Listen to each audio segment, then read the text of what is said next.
Thank you guys for your patience with our slight technical difficulties. But this is the final Women's Build Power Talk. And my name is Greta Nance, and I am so excited to get to spend the next 60 minutes hanging with some very cool ladies. I have my paper and a pen, so everybody else should turn off their Slacks and get ready to take some notes, because I am really excited to have Barbara and Leigh and Maria here with us today, and I'm going to introduce them.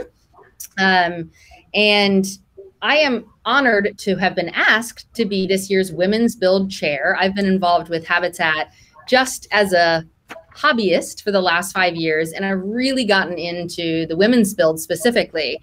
So I am your chair this year. And today we're going to discuss ways which women can take their place at the table. I love this topic that Habitat brought, because I really think you three ladies specifically have some really neat things to help us understand how you got to your seat at the table, or sometimes, if necessary, bring your own seat to the table. We're going to talk about your journeys and obstacles that you overcame, and how we can all use our voices to better advocate for others, other women, and others in our community, because you guys all do that on a daily basis. And we wouldn't be here without our sponsors. I'm so thankful for Credit Suisse, Duke Raleigh Hospital, all of the other donors. Even though COVID pushed back this year's Women's Build and made it a bit more difficult, they've actually already raised $90,000 just for this year's Women's Build, which is so cool. So thank you guys so much for being a part of that. Again, my name is Greta Nance, and I am here with Leigh Bleecker, Barbara Walsh, and Maria Anderson. Say hi, ladies. And we're just having a casual chat here. So if you guys don't mind, take a minute and share just a little bit about yourself, how long you've been connected or involved with Habitat, some more than others, me only 5 years, and the industry or industries you work in. Let's take a minute to do that. Let's start with you, Barbara. Hi, can you hear me? Definitely, sounds great. Hi, so I'm so happy to be here.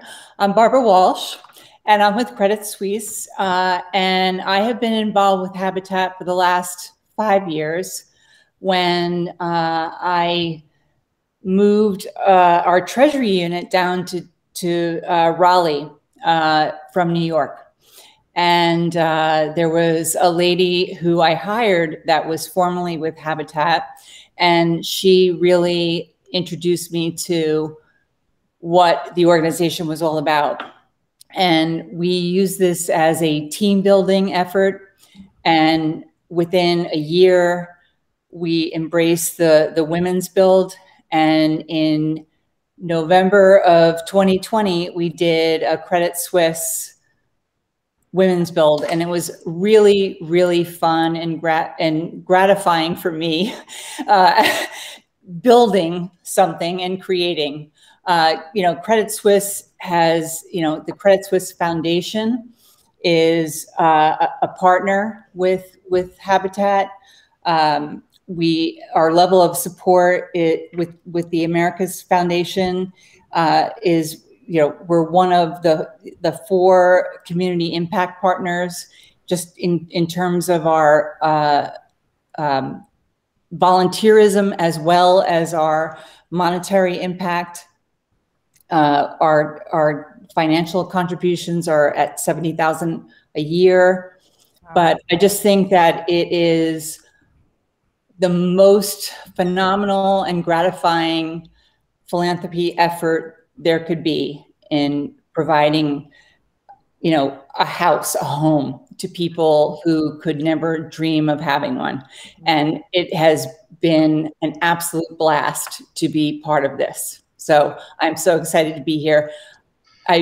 If I'm being honest, being on a build is much more fun, but the panel is as exciting, and being amongst these ladies and you, Greta, as the moderator is fun too. But the builds are really special. You said that very well. Like, there's a selfish part to building with Habitat because it's personally so much fun. But then, yes, seeing the impact is amazing. Thank you guys so much for all that you have donated. And we'll get back out there very soon. I keep hearing like April, May. Oh, yes. We are going to be back out there for sure. It's going to be great. And Maria is like the queen of Habitat. So tell us a little bit about how long you have specifically been with Habitat Wake, and a little bit about yourself. I have been with Habitat Wake for actually 6 months now. Prior to, I was with the Charlotte-Mecklenburg Housing Partnership, but have been in the affordable housing arena for the past 10 years.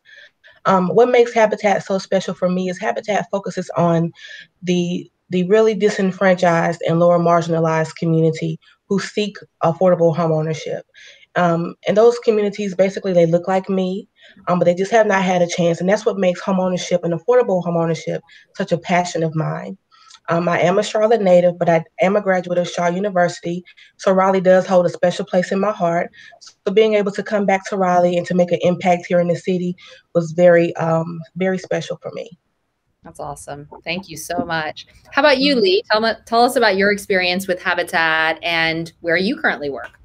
Sure. So I have been with Habitat since 2016, so 5 years, and really had the privilege and pleasure of joining a build with the Duke Raleigh Hospital team.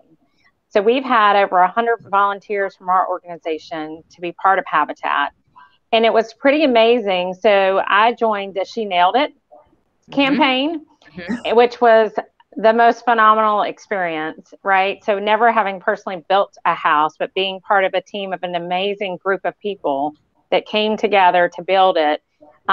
Both Duke Raleigh and then done additional days where there were many people in the community. And, you know, with the community that we have, especially in Wake County, you know, affordable housing is a challenge. So Habitat provides a solution for our community members, which is phenomenal. And to be part of that and to build a structure that you know is going to have such an impact in somebody's life. And I've been able to see it all the way to fruition, which is phenomenal. So building it, putting the framework up, putting the house together, and then actually dedicating a house to a family. So you see it come full circle and the impact that it makes on people. Me personally, huge impact, right? To be able to give back and to be able to work alongside so many great people in the community, that this is such a passion for all of us, you know, and we want to give back and we want to be part of a greater good, and Habitat is that greater good. So it's just a phenomenal organization. We are excited to be a part of it. And I know we look forward to getting back into the build setting and actually doing that with you guys. So thank you for having me today. That is so cool. That is a personal experience going through the whole thing. I haven't done like all the way to the dedication, but you actually did have more of a personal experience as well at Duke Raleigh, correct? We did. We actually dedicated a house to one of our employees, which was pretty phenomenal and just amazing to see that happen to one of your own family, right? So the family that we have here at Duke Raleigh is pretty special. And then to be able to give back in such a personal way to one of our team member is just great, truly. That's amazing. Thank you guys all for what you do with Habitat. To bring it back to the idea of seat at the table, because that is what Habitat does, helps mainly women, you've told me before, Maria, get a leg up or a seat at the table. Like, it's something we all get to impact women throughout the day. So let's talk, and we'll start again with you, Barbara, about like who it was who helped you to get to the table, or at least even who inspired you. Or I know we've talked about some stories that we had. So how did you get to your table at Credit Suisse? Yeah, so my seat at the table really came from lots of women. Certainly my mother, who had her own business and taught me business without me even knowing it. And then certainly in my career, there was a woman who she wasn't particularly warm, and I was a little bit scared, but she really put a lot of trust in me and saw potential in me that I didn't even see in myself.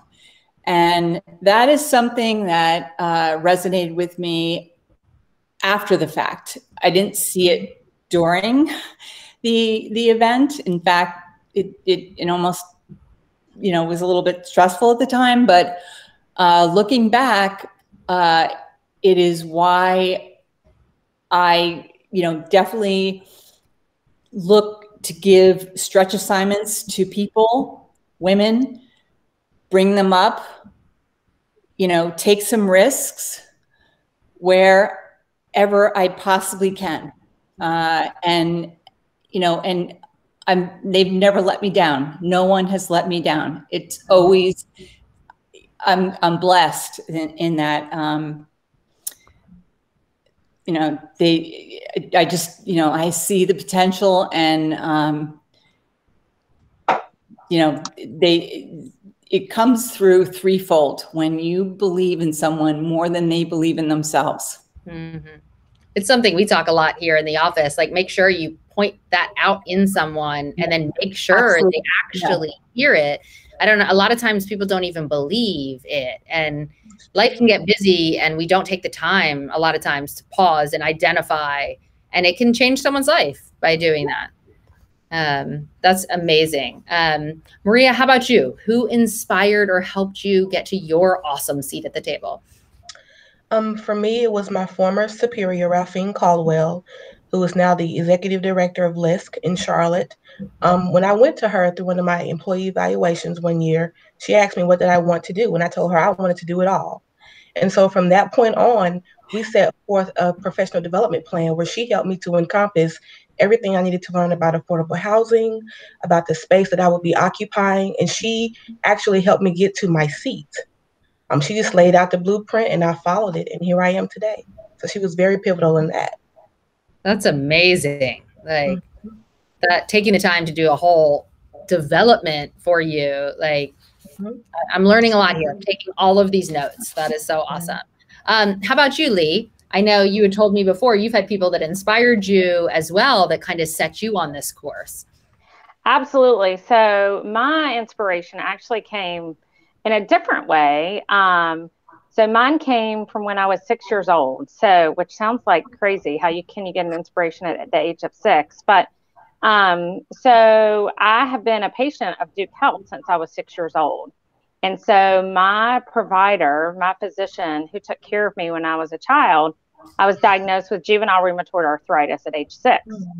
And Dr. Deborah Credit is truly that inspirational figure that changed who I was becoming and made me who I am today. So many of you probably don't know what that disease is, but it can be very debilitating and you can have it for the rest of your life. Luckily, I went into remission at age 12, but a lot of outcomes from that, you know, so I had it and it was pretty severe.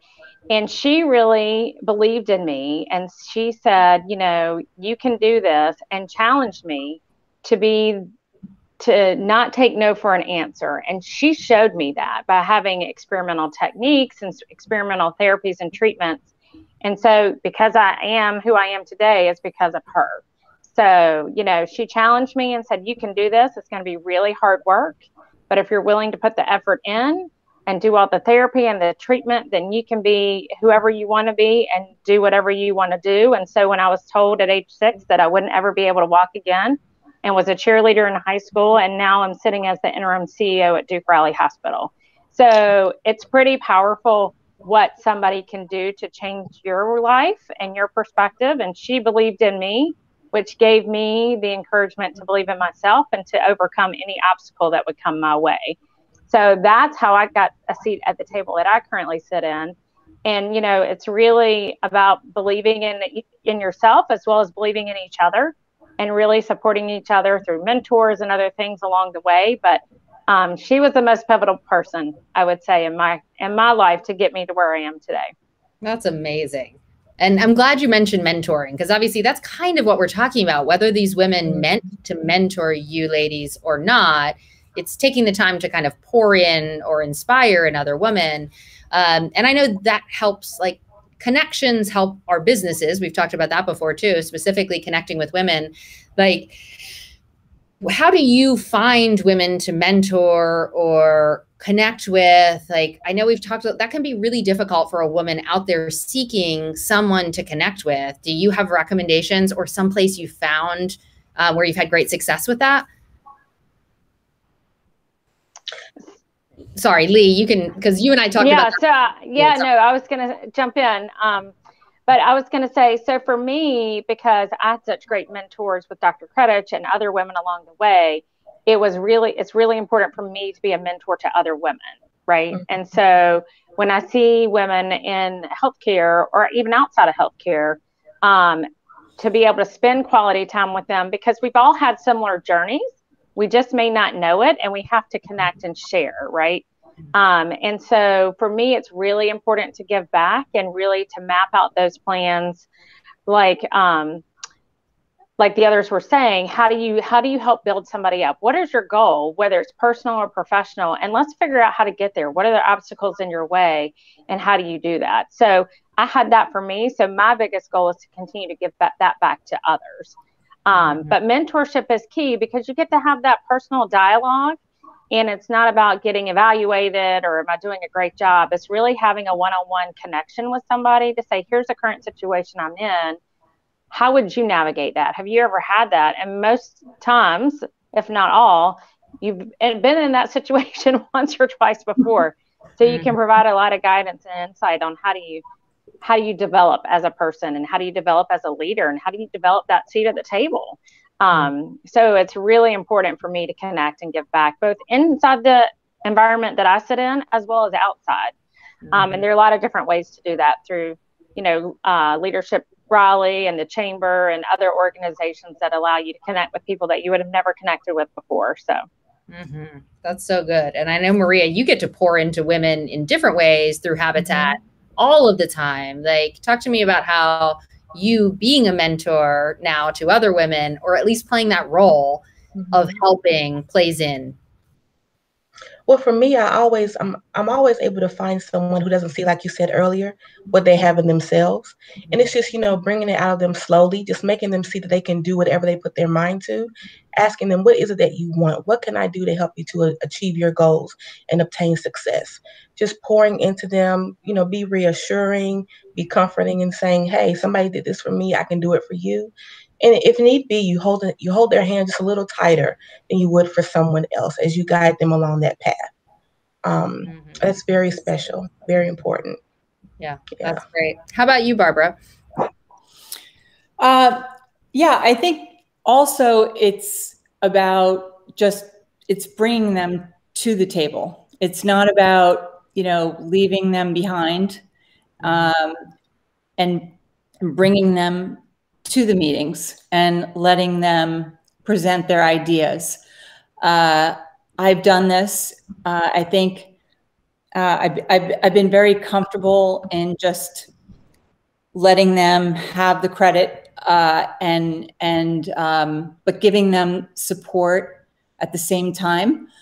And I think it just you just see this exponential growth, and the idea exchange and giving them a safe place to kind of fail fast, and it's okay. And not that, like, it's not about perfection. It's not about, just being, the A student, but having ideas and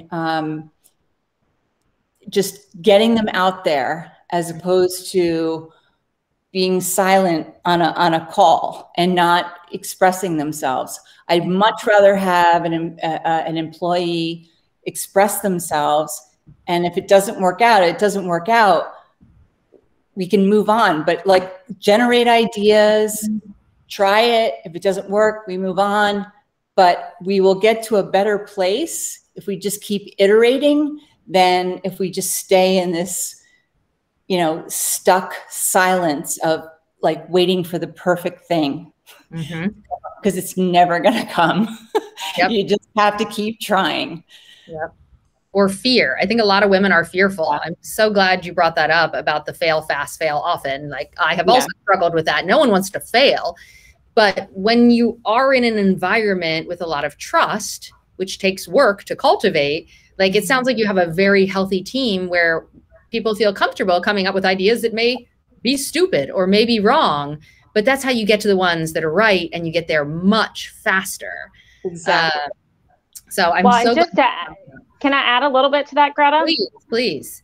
So I think that's so true, because like at Raleigh, we, you know, my ideas are not the best ideas, right? And the people who are doing the work is where the greatest ideas come from. Mm-hmm. So bringing them to the table to help solve the problems. So can I come up with a solution? I can, but more than likely it's not the right solution, because I don't do that work every day like they do. And they're the experts in that space.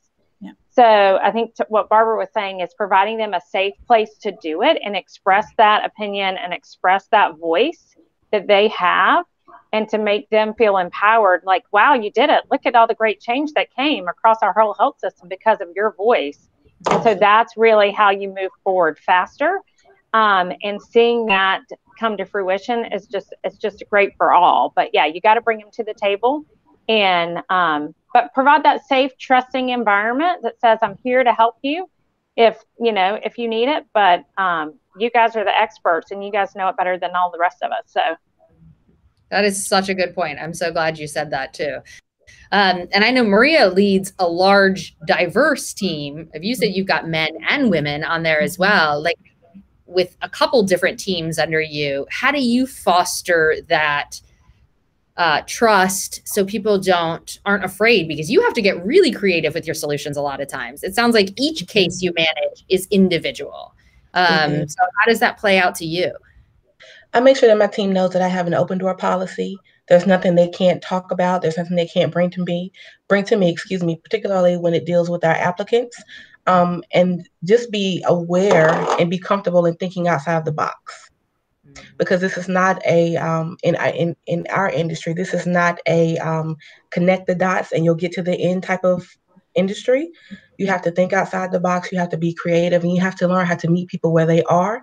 And I advise my team to do that. And I try to show them the way and how to get that done, because we can't leave anybody behind in what we do, particularly with our applicants, because again, we handhold them and they're such marginalized and they're afraid of this process. We want to always make it inviting and comfortable for them. Yeah. Wow. That's so good. I also think vulnerability as a leader adds to that trust too. So I do think this stoic, I'm perfect, I'm not throwing men necessarily under the bus, because we've got them at all, but I have no want to do that anymore. It has failed me to not be authentic with my team on social media. Like I listened to a podcast one time that it's like the only, across cultures and everything, the only thing we see and connect with each other is like scars, you know? So sharing your scars connects you to another human in such a great way. So I think those are all such good tips for leading teams with a lot of trust too. So let's talk a little bit about Habitat and our community and giving back, and how you guys have integrated this with your teams too. I mean, Maria, you live it, but leading Barbara and myself, who's done a couple of Habitat builds with my office, like it builds so much into our own businesses. Like, how has your relationship with Habitat changed your team, changed your business, changed your life? Barbara, let's start with you. Yeah, I mean, absolutely. It started first because we relocated an entire team from New York to Raleigh. No one came. No one came. Oh my God. So we had to start from scratch. Yeah. And that was scary for me, because I led it, and I was the devil for a little while, but I knew, I was like, no, we can do this. Like, there's talent in Raleigh. It's okay. And it was scary at first, but the team came together, and, that was like October. And, one of the people on the team happened to come from Habitat. She also happened to have been rejected at first by Credit Suisse. But we worked through that one. And, she made the whole event happen in terms of the team build. It was the greatest day. because it not only, it was all of us working on this home, it was a gorgeous day. And we really came together as a team, and it was so gratifying that, you know, there wasn't a single person that I felt was any different than the people that had the roles before in New York. And we were on to a new thing. And that was great. But then there was the women's build. And that was, I mean, I was in tears by the end, because it was right around Thanksgiving. It was a cold, wet day as opposed to a beautiful day. And we arranged a really powerful local speaker. And, you know, again, it was women that I hadn't even met before, because it wasn't just the group that I formed, but more women from Credit Suisse, Raleigh, that I hadn't met before. And we had such a good time. And it was like we were trying things that we never tried before. And I couldn't wait to go home and tell my husband, who knows everything about building, like, yeah, I did this. But it was really empowering, really humbling. And there was a bond that happened there that day. And it was a Raleigh Credit Suisse bond that happened. And I really, really would encourage a team build, a women build, because it's more, I mean, like to go back and watch the family come into the homes. I mean, it's like, it is the most gratifying experience ever, really. And that's what it's all about. Yeah. That's what we're here for. Yeah. You just made me realize it's like one of the most multifaceted experiences I've probably ever had in my whole life. Like, yeah, exactly. Pouring into my community. I'm pouring into my neighbors. I'm also team building. I'm level setting with the people who are above me and below me. I'm empowered as a woman to use tools and do things I've never done. Like, I went home and it changed the way I looked at my home and how capable I felt about myself. Like, it really was like a defining moment, my first build in my life. And I'm so glad you said the thing about the weather and the men too. Like 2 years ago, I built on the hottest day of the year and the coldest day of the year. And there was something extra special about being miserable, but doing it, like, I'm like, this is way more about someone else than me. Yes. Yeah. And you're right, building side by side with a bunch of women. Yeah, you pick up, you're like, oh, hey, I know how to do that. I've done that once. Let me help you with that. And then the next woman will turn over and give you a tip on how to do something better. There is something magical about those women's builds, for sure. For sure. I love it. How about you, Maria?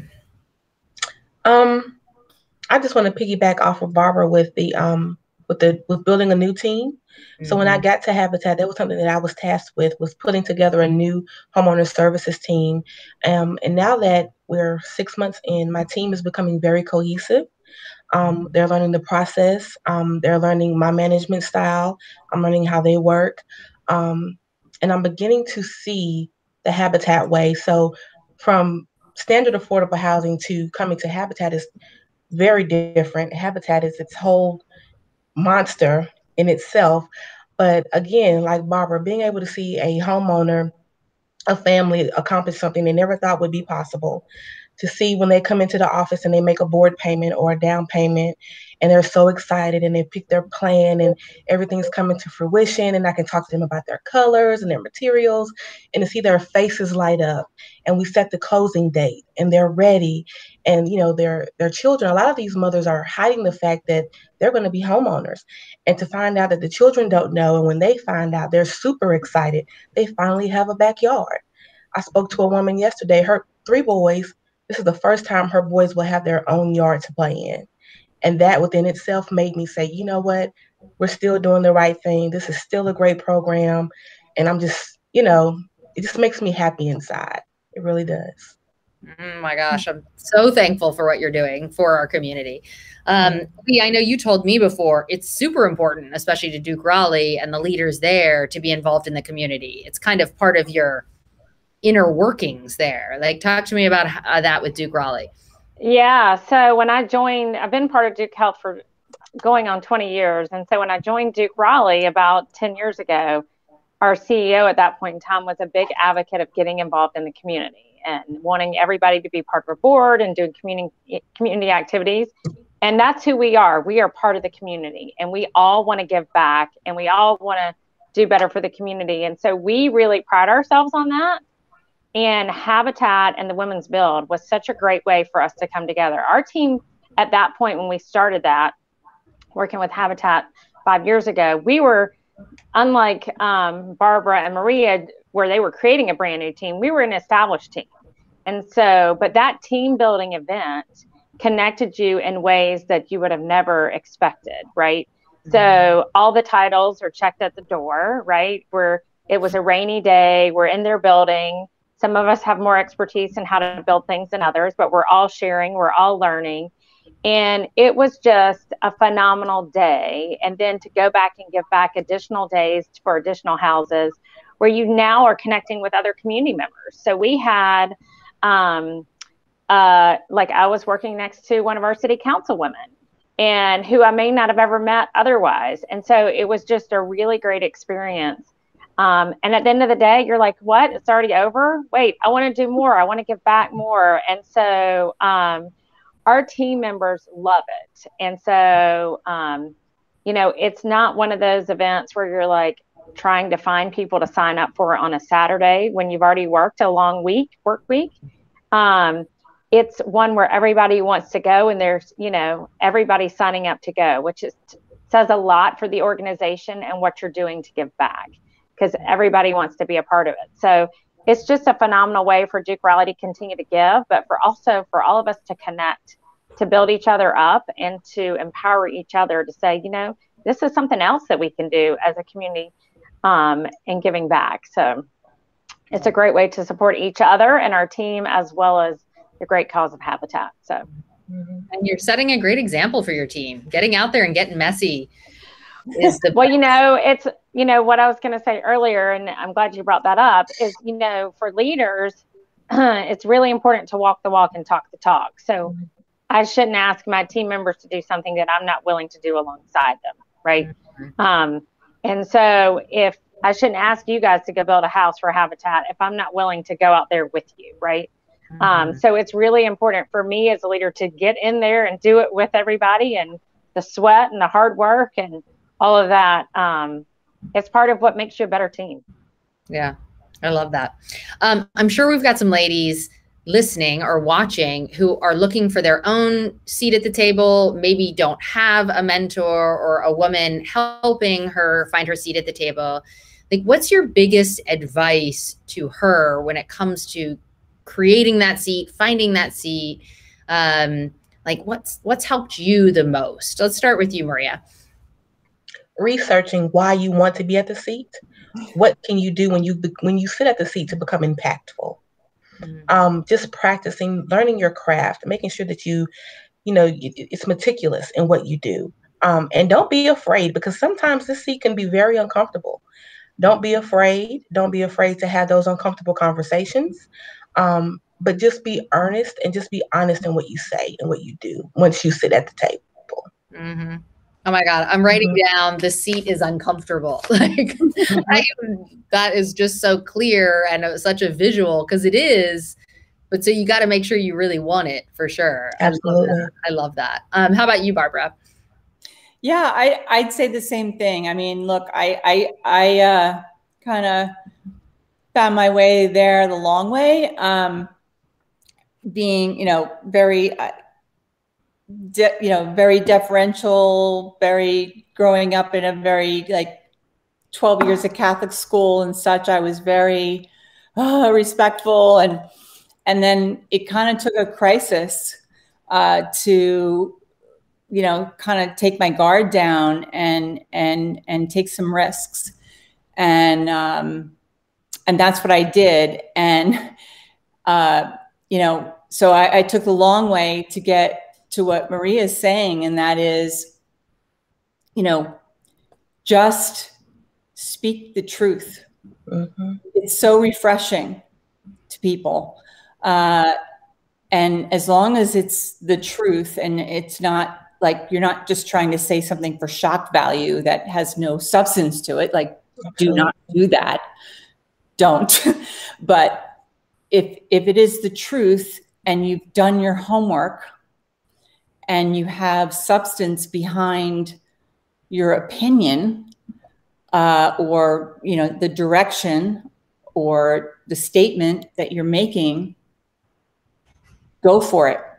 And if you need someone to help you make that statement, they're out there.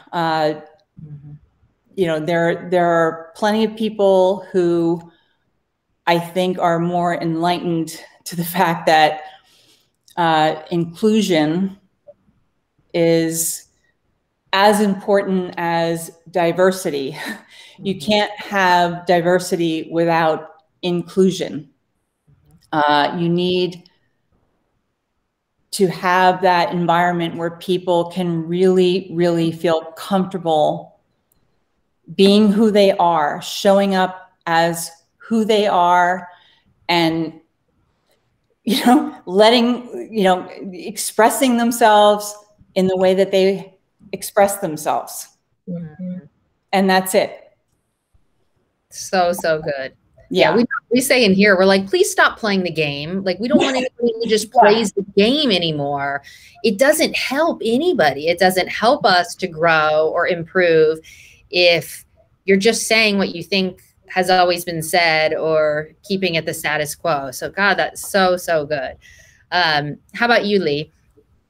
Yeah, so I think it's super important to be genuine, right? And to be genuine with yourself, to know where you are and where you want to go, and know you may not have all the right tools today, but connecting with that person who can help you develop those tools and those resources. And so, you know, one of the things that I've done along the way, which I think was really helpful, is to say, meet with a mentor that I had. And I had reached out to them to ask them to be a mentor for me. And they said, absolutely. So being able to reach out to someone, even if you're like, oh, I would never do that because they have this title or they sit in this executive office, they would actually probably love to be your mentor. So reach out to them, and don't be afraid to ask. But, you know, it's also saying, here's where I want to go, but I know that I don't have the skill set today to get there. So can you help me develop that skill set and develop those tools to get me to where I want to be, and put me in situations that will help lift me up and get me that voice at the table. But you have to be genuine with yourself first, as well as be genuine with everyone else. That's so good. Yeah, I think I'm just a social media fan anyway, but I think that's made it a lot easier to connect with other people and ask.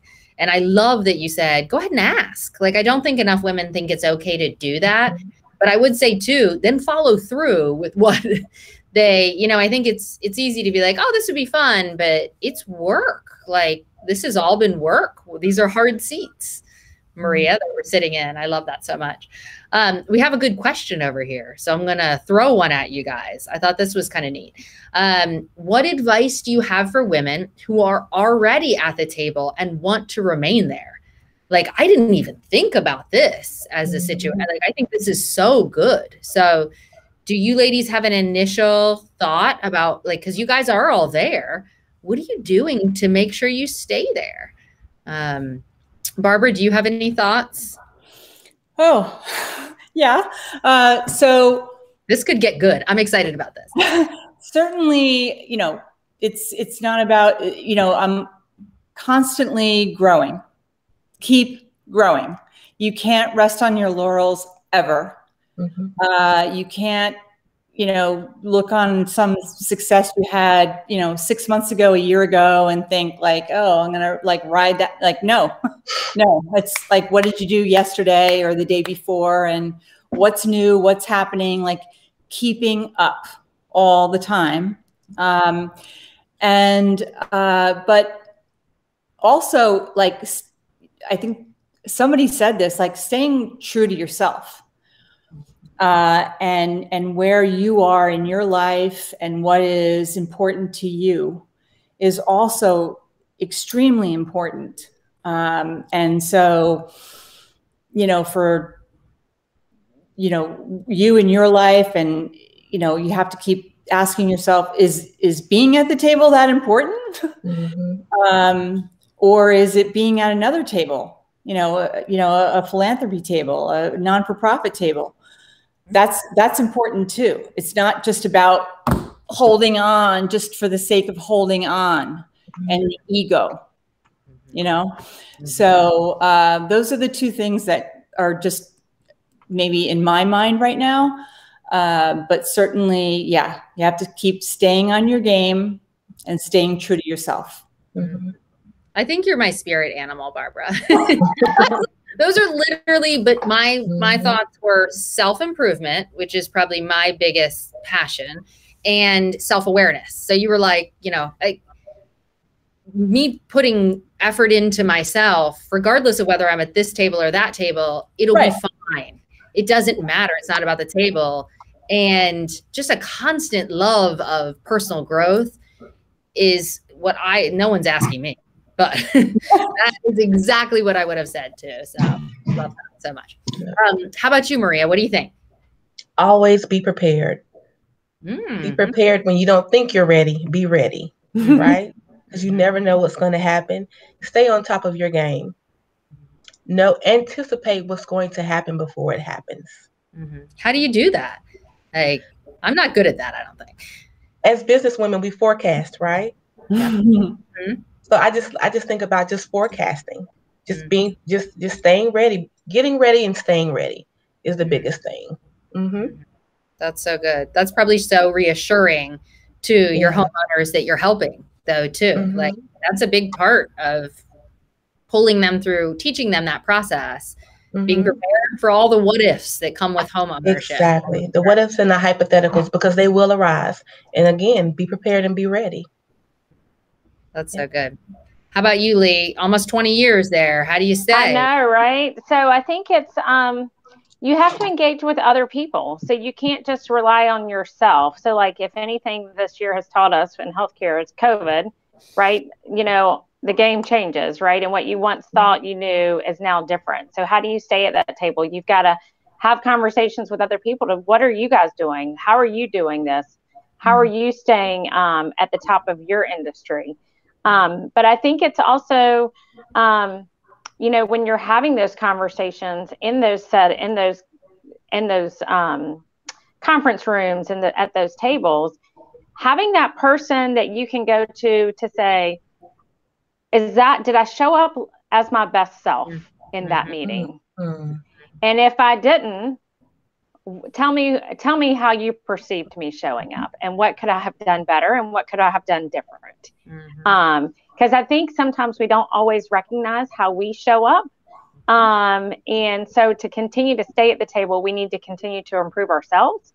And part of that is being that self-aware and having other people say, yep, I think, you showed up and you delivered that message exactly like you wanted to, or no, you could have probably done it a little bit differently. But I think it's having that person that can help make sure you are staying self-aware, right? Oh my God. Confident. Finding someone who will point out your blind spots is like invaluable.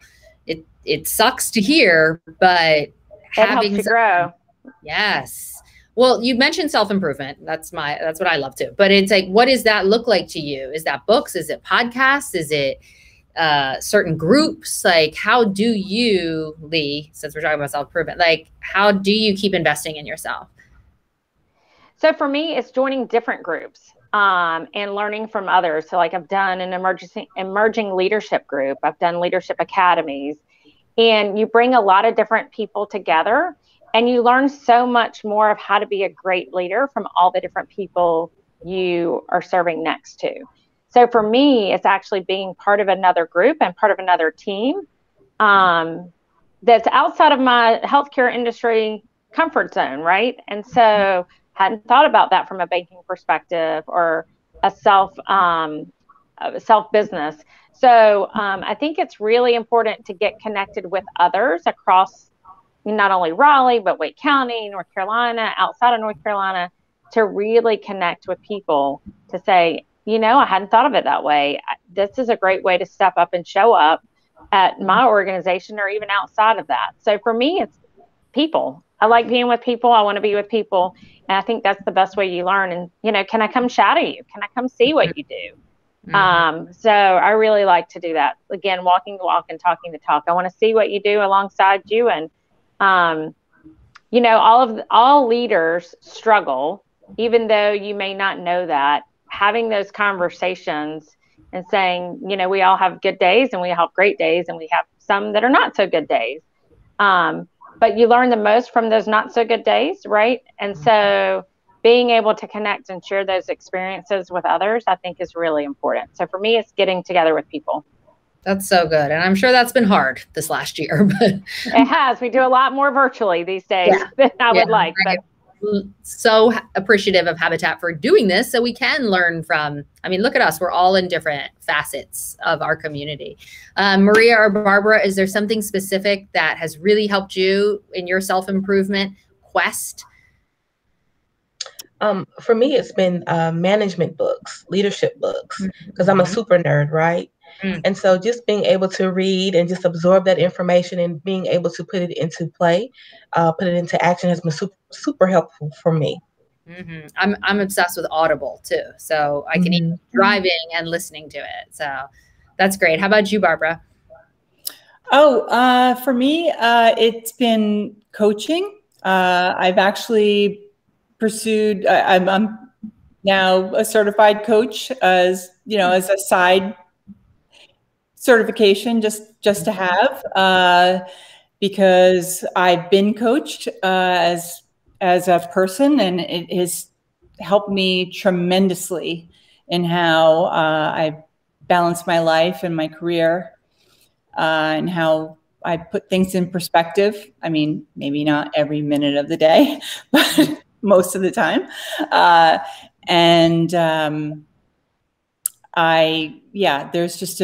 There's a few leaders out there that I really lean on. I'm a bit of a Brene Brown junkie. So good. Her podcast is wonderful. Really, really enjoy her and her outlook. I'm just kind of like all about self-improvement. I find it I really think I should enjoy more fiction. I tend to go to the bookstore and I'm like right into the nonfiction section. So yeah. Again, spirit animal. I'm right there with you. Her podcast, her voice, the whole thing. It's just, she's like my favorite. No, she's like my best friend and she doesn't know it. I bet she has a lot of those. I love it. We have a couple more minutes. And Leigh and Barbara, we actually have a surprise for you. So it won't be me asking you crazy questions you weren't prepared for. So we didn't get to build, which I know we all loved so much this year, but we will soon. But we still wanted to make sure you knew how much your sponsorship, all of our donors, all of our volunteers are still making an impact, even though we can't be out there. So I think if I don't screw anything up, I have something to show you.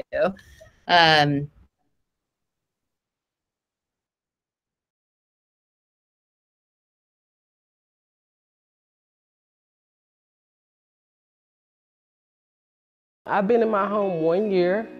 It just means a lot to me. Some days I just sit here and just,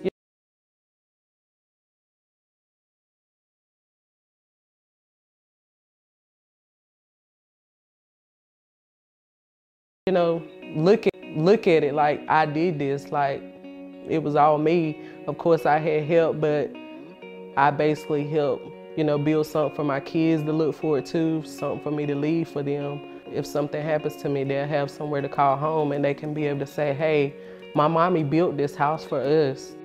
In the beginning, I saw an opportunity to apply. It was like an open window session where you can apply. They called me in and said I've been approved. We had like an orientation where we go and they tell us how it's gonna go, orientation, classes that are needed, and what we'll be learning, what we'll be doing. That was in July, and in September, I chose my house. I got to choose my lot. So there's like, okay, everybody gather around. Tiffany's gonna put the first nail in. I'm like, put the first nail in where? So they had it laid out for me, you know. They had my nail belt on and I had my pink women's bill hat on, and they're like, whatever hammer you want to choose. And I'm like, it's a bucket full of hammers. So I chose the hammer and got my nail, and they told me where to put it, and I nailed the first nail of my own home. So that morning I went to sign the papers, and I went back to work for a couple of hours. I'm gonna go get my daughter from school, and I'm just gonna drive straight there. We pull up in the yard, and she's like, where we at? Nobody live here. I said, I know nobody live here. I said, this our house. She's like, which one? Which house, mama? I said, this house right here. And I pointed to the house, and she's like, for real, mommy? I was like, yep, this is our house. And she's like, I can go in, I can go in. I was like, girl, yes, you can go in. First thing I did when I moved in was thank God.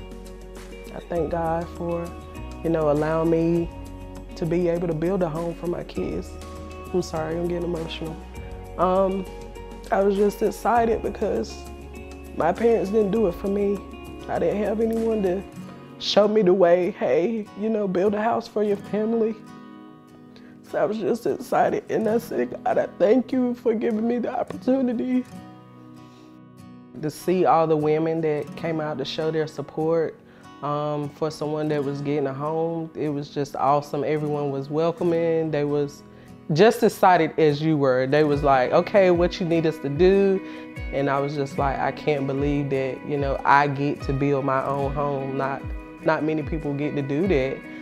Everybody was just so kind, so friendly, like, whatever you need, yeah, we'll do it.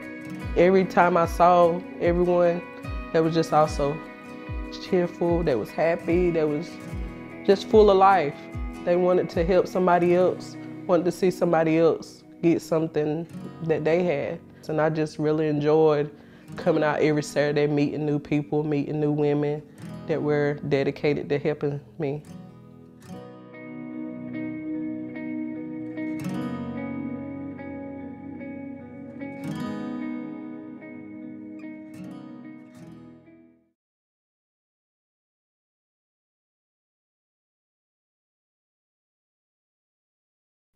Oh my gosh, that was amazing. Where'd Maria go? We may have lost her.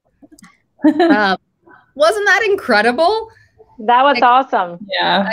Were you guys involved in that build? That specific one, do you know? I think that was not that particular one. Yeah.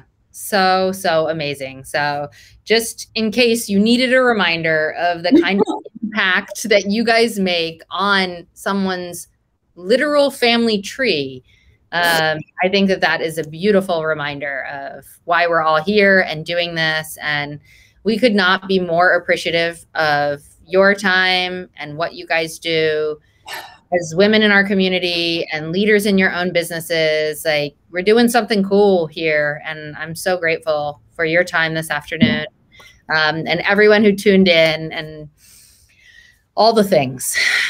So anything else you guys want to say or wrap up about Habitat or about the Women's Build and the way Habitat puts this together for us?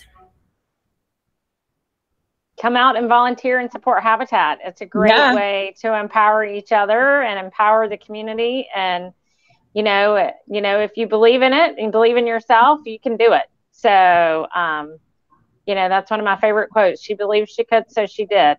And so believing in yourself and finding those who can believe in you and help lift you up, Habitat's the greatest partner to do that. Yeah, absolutely. It's win-win-win. You just saw the video. That's the win. Women getting out there and accomplishing things they didn't think they could do. like me, win, and the team spirit and feeling like, you know, you're really contributing something. It is really, really a wonderful, wonderful way to give back to society and the world. So and you get something out of it yourself. So it's just a win, like Barbara said, it's a win-win-win. There, yeah. I dare someone to like be depressed and go out and do exactly. Like, yeah, we're on such a high. You can't come back from a build and not feel just like, oh, invigorated. Mm-hmm. Yeah. I think I told them one of the last times, why aren't you signing everyone up who's here as they're walking out for like the next day? We'd all be here. So I hope to see you guys and your teams out there in the next few months, hopefully. But thank you for your donations and your sponsorships. Yeah. Thank you. Over 9 Thank you, Greta. Yeah. It's been a lot of fun. It's been my pleasure. Thank you. Thank you. See you soon. Bye. Bye. Bye, everybody.